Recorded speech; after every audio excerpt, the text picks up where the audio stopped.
वाहिगुरु जी का खालसा वाहिगुरु जी की फतेह। यात्रा स्टार्ट हो चुकी है और अज साडा दूसरा दिन है। तो दूसरे दिन तो साडी यात्रा का आगाज़ होता है कि असी अज तो गुरुद्वारा साहब का विजिट शुरू कर दईदा। तो पहला साडा जिहड़ा गुरुद्वारा है बहुत ही खास स्थान श्री पंजा साहब हसन अब्दा, उत्थे संगतां नूं दर्शन करावांगे, महाराज के पंजे दे नाल पंजा मिलावांगे। तो चलो दर्शन करने आ पंजा साहब दे।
वाहिगुरु जी की फतेह। संगत जिहड़ी है वो पंजा साहब दे विच पहुंच चुके ने। आज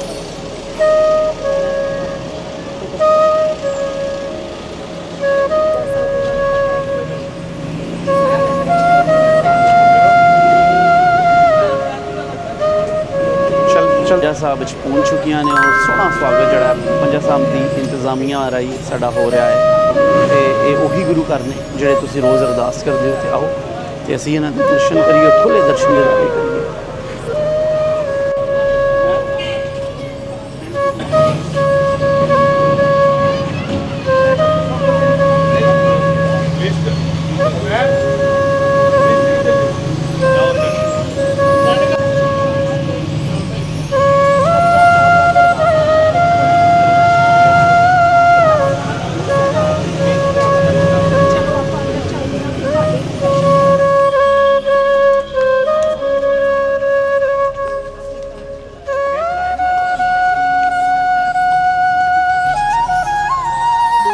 संगत जी, संगत जी है वो पहुंच चुकी है पंजा साहब। तो ज्ञानी जी ने कहा है कि पहले असी इशनान, फिर उस तो बाद पंजा साहब के दर्शन, फिर दीवान साहब चलांगे। तो चलो पहले अपनी संगत नूं साडे नाल साडे मानो भैन जी भी ने, साडे मेन प्रेजेंटर।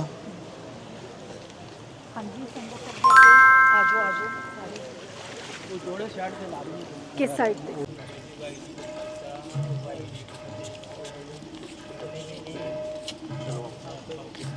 फिर मिलते हैं आपको।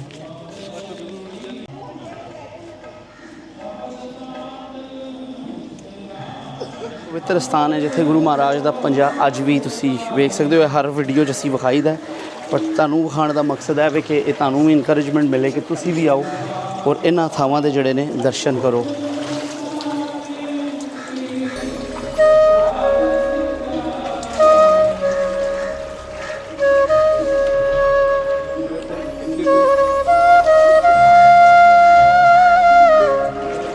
बाबा जी और सुनाओ।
ਪਿਆਰੀ ਸੰਗਤ ਜੀ, ਇਹ ਪਵਿੱਤਰ ਸਥਾਨ ਜਿਹੜੀ ਤੁਸੀਂ ਵੇਖ ਰਹੇ ਹੋ, ਇਹ ਪੰਜਾ ਸਾਹਿਬ ਦੀ ਉਹ ਜਗ੍ਹਾ ਵੇ ਜਿੱਥੇ ਮਹਾਰਾਜ ਦੇ ਹੱਥ ਦਾ ਨਿਸ਼ਾਨ ਅੱਜ ਵੀ ਮੌਜੂਦ ਹੈ।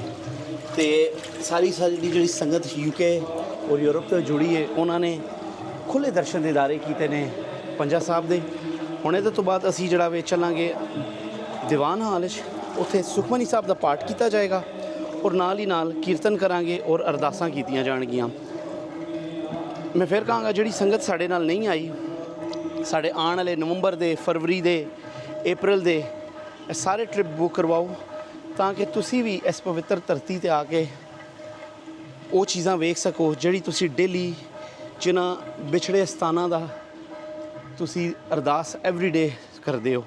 ਇਹੋ ਹੀ ਸਥਾਨ ਨੇ ਜਿਹੜੇ ਰੋਜ਼ ਅਰਦਾਸ 'ਚ ਅਸੀਂ ਯਾਦ ਕਰੀਦੇ ਨੇ ਕਿ ਮਹਾਰਾਜ ਸਾਨੂੰ ਇੱਕ ਵਾਰੀ ਇਹਨਾਂ ਦੇ ਖੁੱਲ੍ਹੇ ਦਰਸ਼ਨ ਕਰਾਏ, ਔਰ ਉਹ ਓਪਰਚੁਨਿਟੀ, ਉਹ ਮੌਕਾ ਗਿਲ ਟੂਰ ਤੁਹਾਨੂੰ ਫਰਾਹਮ ਕਰਦਾ ਹੈ। ਤੁਸੀਂ ਆਓ, ਜੁੜੋ ਸਾਡੇ ਨਾਲ ਔਰ ਖੁੱਲ੍ਹੇ ਦਰਸ਼ਨ ਦੀਦਾਰੇ ਦੇ ਲਾਭ ਲਵੋ ਜੀ। ਹੁਣ ਦੀਵਾਨ ਹਾਲ ਚੱਲਨੇ ਆ ਔਰ ਸੰਗਤ ਕੋਲੋਂ ਪੁੱਛਾਂਗੇ ਵੀ ਕਿ ਕੈਸਾ ਲੱਗਿਆ ਉਹਨਾਂ ਨੂੰ ਆ ਕੇ।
ਗੁਰੂ ਪਿਆਰੀ ਸੰਗਤ ਜੀ, ਤੁਸੀਂ ਵੇਖ ਰਹੇ ਹੋ ਮੇਰਾ YouTube ਚੈਨਲ ਔਰ ਗਿਲ ਟੂਰ ਦੀ ਪਾਕਿਸਤਾਨ ਯਾਤਰਾ, ਜਿਹੜੀ ਸੈਪਟੈਂਬਰ 2025 ਚ ਆਈ ਹੈ, ਜੰਗ ਤੋਂ ਬਾਅਦ ਆਈ ਹੈ। ਮੈਂ ਫਿਰ ਇਸ ਗੱਲ 'ਤੇ ਫੋਕਸ ਕਰਾਂਗਾ ਕਿ we are here after the war.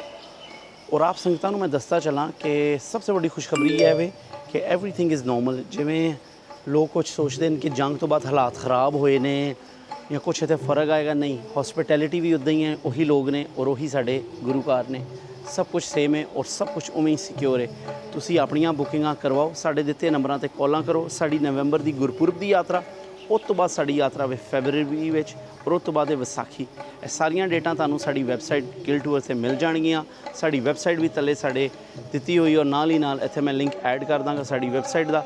ਤੁਸੀਂ ਆਉਣ ਵਾਲੀਆਂ ਯਾਤਰਾਵਾਂ ਬੁੱਕ ਕਰਵਾਓ ਔਰ ਸਾਡੇ ਨਾਲ ਇਸ ਸਪਿਰਿਚੁਅਲ ਜਰਨੀ ਦਾ ਹਿੱਸਾ ਬਣੋ, because it's a one time experience or one life with the experience day. And